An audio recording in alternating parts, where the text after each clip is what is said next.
আচ্ছা, আমরা দেখাবো হচ্ছে ভগ্নাংশের গ্রিডের মাধ্যমে যোগ। কিসের মাধ্যমে? গ্রিডের মাধ্যমে। তো এখানে লিখছি, স্যার কি লিখছি দেখো ভালোভাবে, 2/1 যোগ 5/2। এই যে 2/1, 2/1 দ্বারা বুঝাচ্ছে যেহেতু হরের মধ্যে যত থাকবে, এখানে হরে কত আছে বলতো?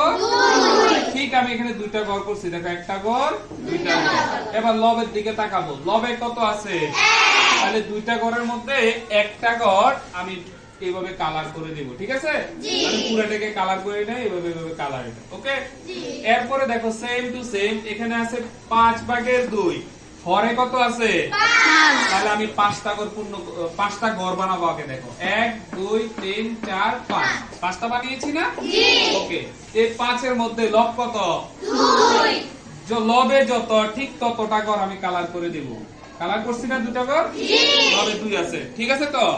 এতটুকু কমপ্লিট। এরপরে আমরা আসবো, যেহেতু এটা ভগ্নাংশ সমহর করতে হয়, কি করতে হয়? যেমন এই ভগ্নাংশের হর 2, এই ভগ্নাংশের হর 5, তাহলে এই দুটো কি সমহর হইলো? সমহর করার জন্য এই চিত্রটাকে, ঠিক এই চিত্রটা এখানে লিখছি আমি। দেখো আমি একটু মুছে দিই,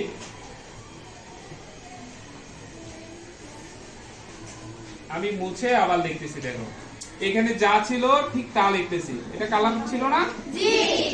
এখন তুমি এই দিকে তাকাবা, এখানে কয়টা ভাগ আছে? 1 ভাগ, 2 ভাগ, 3 ভাগ, 4 ভাগ, 5 ভাগ আছে না? ঠিক এই প্রথম চিত্রটাকে আমি 5 ভাগ করে দিব। 1 2 3 4 5, পাঁচটা ভাগ হয়েছে কিনা? দেখো এগুলা সব কালারফুল, এখন ছোট ছোট গড় হয়ে গেছে আর কি। তাহলে এখানে মোট গড় হয়েছে 10টা। তো 10টার মধ্যে 5টা ছোট গড় কালারফুল, বা এটাকে আমি বরাট করে দিলাম। এখন দেখো এখানে চিত্রটা এমন ছিল, ঠিক না? এমন ছিল যে এগুলা কালারফুল ছিল।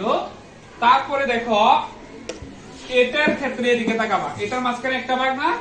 ঠিক এটাকে আমি মাঝখানে একটা ভাগ করে দিলাম। তো তোমরা দেখবে এটা কেন করছি স্যার। এখানে যতটা ভাগ ছিল এটাকে ঠিক ততটা ভাগ করছি, আর এখানে যতটা ভাগ ছিল এই চিত্রটাকে ঠিক ততটা ভাগ করছি।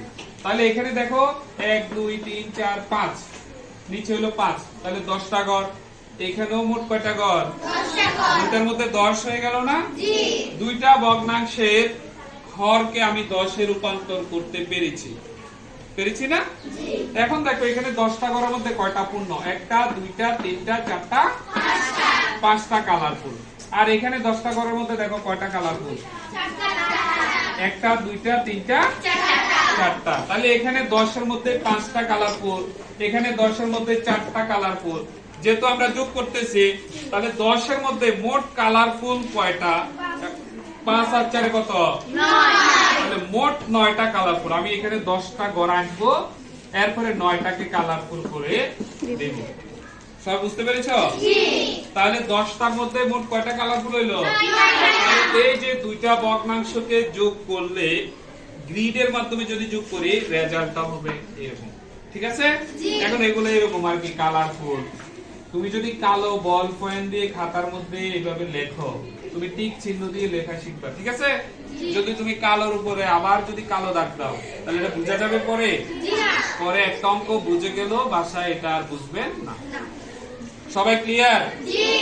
সবাই যদি ক্লিয়ার হয়ে থাকো, কারো কোশ্চেন থাকলে এখনো বলতে পারো যে স্যার আমি এই জায়গা বুঝি নাই।